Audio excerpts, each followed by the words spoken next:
শরৎ মানেই বিভিন্ন উৎসব এবং সাজসজ্জার আমেজ। নীল আকাশে ভেসে বেড়ায় সাদা তুলোর মতো মেঘ। এই শরতে আবার দুর্গাপূজার উৎসব, তাই আমাদের শপিং মলগুলো আরো জাঁকজমকভাবে সাজানো হচ্ছে।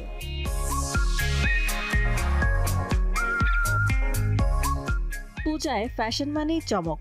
এখনো যেহেতু গরমের প্রভাব কমেনি, তাই আরামদায়ক পোশাক দেখা যাচ্ছে সবখানে। দেশের পোশাক হাউসগুলো আবহাওয়ার কথা মাথায় রেখে পোশাক ডিজাইন করেছে।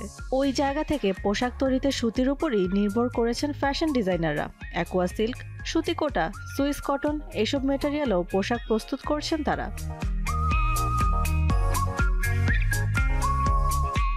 পূজার সবচেয়ে বেশি চাহিদা থাকে শাড়ি পাঞ্জাবির। শাড়ি আবার সব বয়সী নারীর চাহিদার শীর্ষে থাকে, তাই সবার কথা মাথায় রেখে জমকালো পোশাক থেকে শুরু করে অপেক্ষাকৃত সরল ছিমছাম নকশা রাখা হয়। তবে শাড়ির পাশাপাশি এবার কুর্তা, সালোয়ার কামিজের বেশ কদর থাকছে। সেই সঙ্গে বরাবরের মতো আছে পাশ্চাত্যের সঙ্গে দেশি পোশাকের মিশেলে তৈরি ফিউশন পোশাক।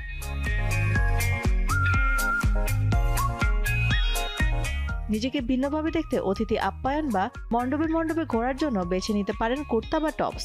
দাওয়াত কিংবা পার্টির জন্য বেছে নেওয়া যেতে পারে শাড়ি বা সালোয়ার কামিজ। তবে দশমী কিন্তু শাড়িতেই ফুটে ওঠে। রঙের ক্ষেত্রে এই দিন লাল সাদার বিকল্প নেই। আজকাল বাহারি ব্লাউজের বেশ চল। ফ্যাশন হাউসগুলোতে পূজার পোশাকের কর্নারে তা শোভা পাচ্ছে। শাড়ির সঙ্গে মিলিয়ে নিতে পারেন পছন্দসই ব্লাউজ। টিনএজারদের মাঝে এই বাহারি ডিজাইনের ব্লাউজ বেশ জনপ্রিয়।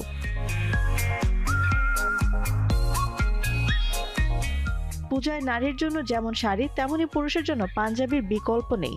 8 থেকে 80 সবার উপযোগী পাঞ্জাবি সাজিয়ে রেখেছে ফ্যাশন হাউসগুলো, যেন কেউ না ফেরে খালি হাতে। নিজেকে স্টাইলিশ করে উপস্থাপন করতে চাইলে পাঞ্জাবির সঙ্গে পরতে পারেন প্রিন্স কোট, পছন্দ মাফিক ধুতি বা পায়জামা বেছে নিতে পারেন।